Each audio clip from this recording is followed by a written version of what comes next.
এই ভিডিওটা দেখার আমার খুব ইচ্ছে ছিল যে রমজান মাসের পেছনে যে ইতিহাসটা সেটা কী ছিল। তো চলো দেখা যাক যে এই ভিডিওতে আমরা দেখবো যে রমজান মাসের অজানা ইতিহাস, রোজা ফরজ কিভাবে হলো। চলো শুরু করা যাক। হ্যাঁ চলো। প্রচণ্ড রোদে মরুভূমির বালি যখন আগুন হয়ে যায়, পিপাসায় যখন গলা কাঠ হয়ে আসে, ঠিক সেই মুহূর্তে যদি বলা হয় সূর্য ডোবার আগ পর্যন্ত এক ফোঁটা পানীয় খাওয়া যাবে না, পৃথিবীর কোনো শক্তি কি কাউকে দিনের পর দিন এভাবে ইচ্ছা করে পিপাসায় রাখতে পারে? অথচ আজ থেকে 1400 বছর আগে ঠিক এমনটাই ঘটেছিল। মদিনার আকাশে যখন নতুন চাঁদ উঠল, তখন আসমান থেকে এলো আল্লাহর এক হুকুম। আর অবাক করার বিষয় হলো, আরবের মানুষেরা কোনো কথা না বলেই হাসি মুখে মেনে নিল ক্ষুধা আর পিপাসার এই দীর্ঘ সাধনা। কিন্তু কেন? দয়াময় আল্লাহ কেন হঠাৎ তার প্রিয় বান্দাদের এভাবে না খেয়ে থাকার হুকুম দিলেন? রোজা কি শুধুই 1 মাসের উপবাস, নাকি এর পেছনে লুকিয়ে আছে এমন কোনো অবাক করা রহস্য যা শুনলে আজ আপনারও গায়ে কাটা দিয়ে উঠবে? ইতিহাসের পাতা উল্টালে দেখা যায় রোজা ফরজ হওয়ার এই পথটা মোটেও সহজ ছিল না। এর পেছনে লুকিয়ে আছে আনন্দ, কষ্ট আর ত্যাগের এক অবিশ্বাস্য কাহিনী। কিভাবে শুরু হলো আমাদের এই পবিত্র রমজান? আসুন চোখ রাখি ইতিহাসের সেই অজানা আর রোমাঞ্চকর অধ্যায়, যেখান থেকে শুরু হয়েছিল মানুষের নিজেকে খাঁটি করার সবচেয়ে সুন্দর রাস্তা। সময়টা ছিল অন্ধকারের যুগ। সেই সময় আরবের মানুষের কোনো নিয়মনীতি ছিল না। চারদিকে শুধু অন্যায়, অবিচার আর মারামারি। মানুষের মনগুলো হয়ে পড়েছিল মক্কার ওই পাথরগুলোর মতোই শক্ত। তারা ভুলে গিয়েছিল তাদের আল্লাহকে। কিন্তু সবার মন কি একরকম হয়? না। এই ঘোর অন্ধকারের মাঝেও একটা মন কাঁদত। মক্কার ঝামেলা থেকে অনেক দূরে নূরের পাহাড়ের চূড়ায় হেরা নামের এক ছোট্ট গুহায় একা বসে থাকতেন তিনি আমাদের প্রিয় নবী হজরত মুহাম্মদ সাল্লাল্লাহু আলাইহি ওয়াসাল্লাম। তিনি ভাবতেন, কে বানিয়েছে এই আকাশ, এই পাহাড়, এই তারা ভরা রাত? তিনি সত্যকে খুঁজতেন। দিনের পর দিন, রাতের পর রাত তিনি সেখানে ধ্যান করতেন। তার অন্তর চাইত এমন একটা আলো যা পথ দেখাবে পুরো পৃথিবীকে। আপনারা কি জানেন, রোজা শুরু হওয়ার অনেক আগে থেকেই রমজান মাসটা ছিল পৃথিবীর সবচেয়ে দামি মাস? হ্যাঁ, ঠিকই শুনেছেন। রোজা তো এসেছে অনেক পরে, কিন্তু তার আগে এই রমজান মাসেই পৃথিবী পেয়েছিল তার সবচেয়ে বড় উপহার। নবীজির বয়স তখন 40। হীরা গুহায় তিনি ধ্যানে মগ্ন। চারদিক নিশ্চুপ। এমন সময় হঠাৎ সেই নীরবতা ভেঙে নেমে এলেন আল্লাহর ফেরেশতা জিবরাইল আলাইহিসসালাম। তিনি নবীজিকে বললেন, ইকরা, মানে পড়ুন। আর সেই রাত্রি ছিল রমজান মাসের এক পবিত্র রাত, যাকে আমরা বলি লাইলাতুল কদর। এই রাতেই আসমান থেকে পৃথিবীতে নেমে এসেছিল পবিত্র কোরআন। তাই রোজা ফরজ হওয়ার আগেই রমজান মাস আমাদের কাছে পরিচিত হলো কোরআনের মাস হিসেবে। কোরআন হলো মানুষের মনের খাবার। আর এই মনের খাবার যে মাসে আসলো, ঠিক সেই মাসকেই আল্লাহ পরে বেছে নিলেন শরীরের খাবার থেকে দূরে থাকার মাস হিসেবে। কি সুন্দর একটা মিল, তাই না? কোরআন তো পৃথিবীতে আসলো, কিন্তু আল্লাহ তখনও রোজা রাখার কোনো হুকুম দিলেন না। একবারও কি মনে প্রশ্ন জাগে না, কেন আল্লাহ আরও 13 বছর অপেক্ষা করলেন? কারণ রোজা কোনো সাধারণ কাজ নয়। শুধু না খেয়ে থাকার নাম রোজা নয়। এর জন্য দরকার ছিল পাহাড়ের মতো শক্ত মন। মক্কার সেই শুরুর দিনগুলো ছিল মুসলমানদের জন্য চরম কষ্টের। চারদিকে কাফেরদের অত্যাচার, নিজেদের বাড়ি ঘর ছেড়ে পাহাড়ে বন্দি জীবন, আর অনেক অভাব। এই 13 বছর আল্লাহ মুসলমানদের রোজা রাখার হুকুম দেননি, বরং তিনি তাদের মনকে প্রস্তুত করছিলেন। তিনি শেখাচ্ছিলেন কিভাবে কষ্ট সহ্য করতে হয়, কিভাবে বিপদের সময়ও আল্লাহর উপর বিশ্বাস ধরে রাখতে হয়। সেই সময় নবীজি ও সাহাবীরা মাঝে মাঝে নফল রোজা রাখতেন, কিন্তু সেগুলো সবার জন্য ফরজ বা বাধ্যতামূলক ছিল না। মক্কার এই দীর্ঘ সময়ে মুসলমানদের রোজা ছিল মূলত পাপ থেকে দূরে থাকার রোজা। অবশেষে মক্কার সেই অন্ধকার রাতের শেষ হলো। আসলো এক নতুন ভোর। অনেক কষ্ট আর অত্যাচার পেছনে ফেলে নবীজি এবং তার প্রিয় সাহাবীরা পাড়ি জমালেন মদিনার পথে। শুরু হলো ঐতিহাসিক হিজরত। মদিনার ঠান্ডা বাতাস, সবুজ খেজুর বাগানের ছায়া আর সেখানকার মানুষের ভালোবাসা, সব মিলিয়ে মদিনা হয়ে উঠল মুসলমানদের এক শান্তির ঠিকানা। মদিনা এসে মুসলমানরা পেল একটা সুন্দর সমাজ। তাদের মনগুলো তখন কষ্টের আগুনে পুড়ে একদম খাঁটি সোনায় পরিণত হয়েছে। তারা এখন প্রস্তুত। দয়াময় আল্লাহ তাদের যাই হুকুম দেবেন, হাসি মুখে তা মেনে নেওয়ার জন্য তারা এখন পুরোপুরি তৈরি। সময় যেতে লাগল। হিজরতের পর পার হয়ে গেল প্রথম বছর। শুরু হলো দ্বিতীয় হিজরি সাল। মদিনার আকাশে বাতাসে তখন অন্যরকম শান্তি। কিন্তু কেউ জানত না, সবার অজান্তেই আল্লাহ তার প্রিয় বান্দাদের জন্য এক বিশাল চমক প্রস্তুত করে রেখেছেন। সময়টা দ্বিতীয় হিজরির শাবান মাস। মদিনার বাতাস তখন অন্যরকম শান্ত। হঠাৎ একদিন আসমান থেকে নাজিল হলো কোরআনের সেই বিখ্যাত আয়াত। আল্লাহ তাআলা জানিয়ে দিলেন, হে ঈমানদারগণ, তোমাদের ওপর রোজা ফরজ করা হয়েছে, ঠিক যেমনভাবে তোমাদের আগের মানুষদের ওপর ফরজ করা হয়েছিল, যাতে করে তোমরা আল্লাহকে ভয় করতে পারো এবং গুনাহ থেকে বাঁচতে পারো। কি সুন্দর কথা, তাই না? আল্লাহ কিন্তু বললেন না যে তোমাদের কষ্ট দেওয়ার জন্য রোজা দিয়েছি, বরং তিনি বুঝিয়ে দিলেন এই রোজা তো নতুন কিছু নয়। আগের নবীদের উম্মতরাও রোজা রাখত। এর আসল উদ্দেশ্য না খেয়ে কষ্ট পাওয়া নয়, বরং মানুষের মনকে পবিত্র করা, আত্মাকে খাঁটি করা। কিন্তু আপনারা জানলে অবাক হবেন, রোজা কিন্তু প্রথমেই একবারে কড়া নিয়ম নিয়ে আসেনি। আল্লাহ তার বান্দাদের খুব ভালোবাসেন। তিনি জানেন আরবের ওই চরম গরমে হঠাৎ করে সবাইকে ৩০ দিন না খেয়ে থাকতে বললে তাদের অনেক কষ্ট হবে। তাই তিনি নিয়মটা দিলেন ধাপে ধাপে। প্রথম ধাপে নিয়মটা কেমন ছিল জানেন? আল্লাহ বললেন, যারা রোজা রাখতে পারবে তারা রোজা রাখবে, আর যাদের অনেক কষ্ট হবে তারা রোজার বদলে একজন গরিব মানুষকে পেট ভরে খাইয়ে দেবে। হ্যাঁ, ঠিকই শুনেছেন, শুরুতে এটাই নিয়ম ছিল। যাদের কষ্ট হতো তারা রোজা না রেখে গরিবদের খাবার দিত। আল্লাহ চাইতেন মানুষের মন আগে রোজার জন্য তৈরি হোক, তারা যেন ভয় না পায়। কি অসীম দয়া আমাদের আল্লাহর! কিছুদিন পর মানুষ যখন রোজার সাথে অভ্যস্ত হয়ে গেল, তখন আল্লাহ দিলেন চূড়ান্ত হুকুম। আসমান থেকে কোরআনের আরেকটা আয়াত নাজিল হল। আল্লাহ বললেন, তোমাদের মধ্যে যে ব্যক্তি এই রমজান মাস পাবে সে যেন অবশ্যই রোজা রাখে। তবে হ্যাঁ, অসুস্থ মানুষ আর যারা সফরে বা রাস্তায় থাকবে তাদের জন্য আল্লাহ ছাড় দিয়ে রাখলেন। আর অবাক করা ব্যাপার কি জানেন? যখন এই চূড়ান্ত হুকুম এলো তখন মদিনার কোনো মানুষ একটুও মন খারাপ করেনি। কেউ বলেনি, উফ, এত গরমের মধ্যে কিভাবে না খেয়ে থাকব। বরং সাহাবীরা আনন্দে আত্মহারা হয়ে গেলেন। তারা বুঝলেন এই মাসটা হলো আল্লাহর কাছ থেকে রহমত আর ক্ষমা লুফে নেওয়ার মাস। তারা আকাশের দিকে তাকিয়ে রমজানের চাঁদের অপেক্ষা করতে লাগলেন, ঠিক যেমন করে মানুষ সবচেয়ে প্রিয় মেহমানের জন্য অপেক্ষা করে।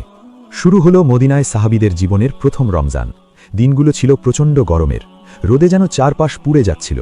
সেচের কাজ, বাগানের কাজ, হাটে বাজারে কেনা বেচা সবকিছুই করতে হতো ওই রোজা রেখে। একবার ভেবে দেখুন তো, সারা দিন ওই মরুভূমির রোদে হাড় ভাঙা খাটুনি, আর পেটে নেই একদানা খাবার, গলায় নেই এক ফোঁটা পানি। পিপাসায় সাহাবীদের ঠোঁট ফেটে যেত, দুর্বলতায় শরীর কাঁপত, কিন্তু তাদের মনে ছিল অদ্ভুত এক শান্তি। তারা জানতেন এই ক্ষণিকের কষ্টের বদলে আল্লাহ তাদের জন্য জান্নাতের অনন্ত সুখ সাজিয়ে রেখেছেন। ইফতারের সময় যখন তারা একটু পানি মুখে দিতেন তখন তাদের চোখ দিয়ে আনন্দের পানি গড়িয়ে পড়ত। তারা অনুভব করতেন আল্লাহর জন্য কষ্ট করার মাঝে যে কি মধুর আনন্দ লুকিয়ে আছে। সবাই ভেবেছিল প্রথম রমজানটা হয়তো এভাবেই শান্তিতে কেটে যাবে, কিন্তু না, আল্লাহ তার সবচেয়ে প্রিয় বান্দাদের জন্য অন্যরকম এক পরীক্ষার ব্যবস্থা করে রেখেছিলেন। প্রথম রমজান মাসের মাত্র 17 দিন পার হয়েছে। সাহাবীরা এমনিতেই রোজা রেখে অনেক দুর্বল। ঠিক সেই সময় মদিনায় খবর আসলো মক্কা থেকে কাফেরদের বিশাল এক সেনাদল অস্ত্রশস্ত্র নিয়ে মদিনার দিকে ধেয়ে আসছে। কাফেরদের সৈন্য সংখ্যা 1000, আর মুসলমানদের পক্ষে আছেন মাত্র 313 জন সাহাবী। তার উপর সবাই রোজাদার। কি হবে এখন? ওই প্রচণ্ড গরমে রোজা রেখে খালি পেটে সাহাবীরা কিভাবে ওই বিশাল বাহিনীর সামনে দাঁড়াবেন? এই রমজানেই কি শেষ হয়ে যাবে মদিনার মুসলমানদের অস্তিত্ব? নাকি রোজা রাখা ওই ক্লান্ত শরীরগুলোর ভিতর লুকিয়েছিল এমন কোনো ঐশী শক্তি যা ইতিহাসকে চিরদিনের জন্য বদলে দেবে?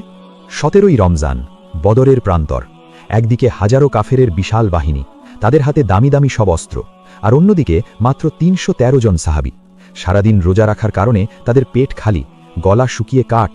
একবার ভাবুন তো, ওই প্রচণ্ড গরমে খালি পেটে মানুষ তো ঠিকমতো দাঁড়াতেই পারে না, আর তারা এসেছেন যুদ্ধ করতে। সবাই ভেবেছিল আজ বুঝি মদিনার মুসলমানদের নাম নিশানা মুছে যাবে, কিন্তু না, কাফেররা জানত না যে এই রোজাদার মানুষগুলোর ভেতরে যে ঈমানের আগুন জ্বলছে তা পৃথিবীর কোনো অস্ত্র দিয়ে নেভানো সম্ভব নয়। রোজা তাদের শরীরকে দুর্বল করেছিল ঠিকই, কিন্তু তাদের মনকে করে তুলেছিল লোহার চেয়েও শক্ত। শুরু হলো যুদ্ধ। ধুলায় অন্ধকার হয়ে গেল চারপাশ।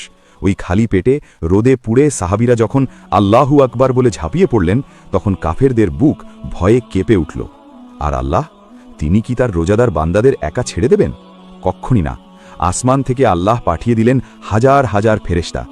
যে রোজা ছিল কষ্টের, সেই রোজাই হয়ে উঠল তাদের সবচেয়ে বড় শক্তি। চোখের পলকে বিশাল কাফের বাহিনী হেরে গেল। প্রথম রমজানেই খালি পেটে আল্লাহর ওপর ভরসা করে সাহাবীরা ছিনিয়ে আনলেন ইসলামের সবচেয়ে বড় বিজয়। সেদিন পুরো পৃথিবী অবাক হয়ে দেখেছিল রোজাদারদের দোয়া আর আল্লাহর সাহায্যের মাঝখানে কোনো পর্দা থাকে না। এভাবেই কষ্ট আর ত্যাগের মধ্যে দিয়ে পার হল মুসলমানদের জীবনের প্রথম রমজান। 29 দিন পর মদিনার আকাশে উঠল ঈদের চাঁদ। সে কি আনন্দ সবার চোখে মুখে! সারা মাস আল্লাহর জন্যে কষ্ট করার পর, না খেয়ে থাকার পর এই যে ঈদের আনন্দ, এটা যেন আসমান থেকে নেমে আসা এক শান্তির বৃষ্টি। এই প্রথম রমজান আমাদের শিখিয়ে দিয়ে গেল, রোজা শুধু না খেয়ে থাকার নাম নয়। রোজা হলো নিজের ভেতরের অহংকারকে ভেঙে ফেলা, নিজের রাগ আর লোভকে যুদ্ধে হারিয়ে দেওয়ার নাম। আল্লাহ তো আমাদের কষ্ট দিতে চাননি, তিনি শুধু চেয়েছিলেন আমরা যেন বুঝতে পারি আমাদের গরিব ভাই বোনদের না খেয়ে থাকতে কতটা কষ্ট হয়। তিনি চেয়েছিলেন আমাদের অন্তরটা যেন আয়নার মতো পরিষ্কার হয়ে যায়। একটু চোখ বন্ধ করে নিজের কথা ভাবুন তো, আজ আমরা কত শান্তিতে রোজা রাখি। আমাদের ঘরে এসি ঘোরে, ফ্যান ঘোরে, ইফতারের সময় টেবিল ভরে যায় কত শত ঠান্ডা শরবত আর মজার মজার খাবারে। সাহাবীদের মতো আমাদের রোদে পুড়তে হয় না, তলোয়ানের সামনে দাঁড়াতে হয় না। তবুও কি আমরা পারি সেই সাহাবীদের মতো এক ফোঁটা ঈমান বুকের ভেতর রাখতে? আল্লাহ এই মাসটা দিয়েছিলেন আমাদের পাপগুলো ধুয়ে ফেলার জন্যে, নিজেদের আয়নার মতো খাঁটি করার জন্যে। কিন্তু আমরা কি সত্যিই রোজা রাখছি, নাকি সারাদিন শুধু না খেয়ে থেকে সন্ধ্যায় পেট ভরে খাচ্ছি? আমাদের মন থেকে কি রাগ, হিংসা আর অহংকার মুছে গেছে? হায় রে মানুষ, আমরা হয়তো বুঝতেই পারলাম না রমজান কি জিনিস। দয়াময় আল্লাহ তো তার রহমতের দরজা খুলে বসে আছেন আমাদের মাফ করার জন্যে। তিনি শুধু ডাক দিয়ে বলছেন, আয় আমার বান্দা, আয়, তোর সব গুনাহ আমি মাফ করে দেব। অথচ আমরা দুনিয়ার পেছনে ছুটে সেই ডাক শুনতেই পেলাম না। হে আমাদের আল্লাহ, আপনি তো সব দেখেন। আমাদের এই দুর্বল আর ভুল ত্রুটিতে ভরা রোজাগুলোকে আপনি দয়া করে কবুল করে নিন। বদরের প্রান্তরে খালি পেটে থাকা সেই সাহাবীদের চোখের পানির উসিলায় আমাদের এই পাথর হয়ে যাওয়া মনগুলোকে আপনি একটু নরম করে দিন। আমাদের সবাইকে আপনি ক্ষমা করে দিন। তো আমরা দেখলাম খুব সুন্দর একটা ভিডিও, সেটাতে বলা হয়েছে পুরোপুরিভাবে যে এই যে রোজা রাখা হয় তার ইতিহাসটা কি। সত্যি আল্লাহ তার এই রোজা মাসের মাধ্যমে সমস্ত মুসলিমদের তাদের একটা পাপ যত থাকে নিজেকে শুদ্ধ করার একটা মাস হচ্ছে রোজা মাস।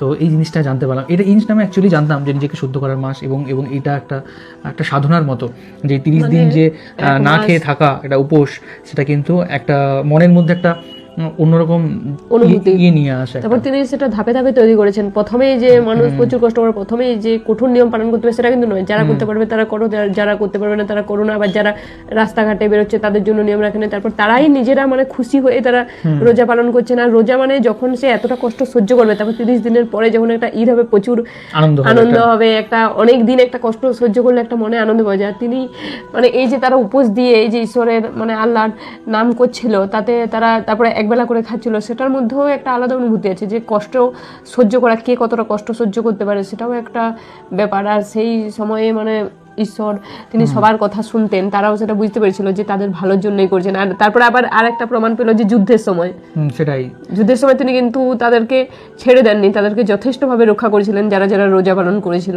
একদমই। আর এই ফাস্টিং জিনিসটা হচ্ছে আমাদের হিন্দু ধর্মের মধ্যেও রয়েছে, যে এই মানে শিবরাত্রি বলো বা আরো অন্যান্য পূর্ণিমা, অমাবস্যা, আরও অন্যান্য অনেক কারণে তা কিন্তু মানুষ ফাস্টিং করতে পারে। আর এই ফাস্টিং করলে ঈশ্বরের সাথে যে ডিপ কানেকশন, সেই জিনিসটা কিন্তু অনেক উপলব্ধি করা যায়। বা যারা সাধনা করেন তারা কিন্তু এই ফাস্টিং জিনিসটা কিন্তু অবশ্যই ডেফিনেটলি ফলো করেন। আর একটা জিনিস বোঝা যায় যে আমরা কতটা কষ্ট সহ্য করতে পারি। দেখবে সকাল থেকে আমরা রাত পর্যন্ত জল না খেয়ে থাকতে পারি ঈশ্বরের নাম স্মরণ করে, তখন কিন্তু জল তেষ্টাও পায়নি। সেটাই। তো খুব ভালো লাগলো ভিডিওটা দেখার পর, জানার পর অনেক কিছু বুঝতে পারলাম, জানতে পারলাম। আর ইতিহাসটা সত্যি কথা বলতে এতটা ভালো করে জানা ছিল না, তো জানলাম, খুব ভালো লাগলো। আর কোন কোন ভিডিওর উপর আমরা রিয়েক্ট করতে পারি সেটা অবশ্যই কমেন্ট করে জানাবেন। এখন খুব ভালো থাকবেন, সুস্থ থাকবেন, আর দেখতে থাকবেন আমাদের চ্যানেল। টাটা।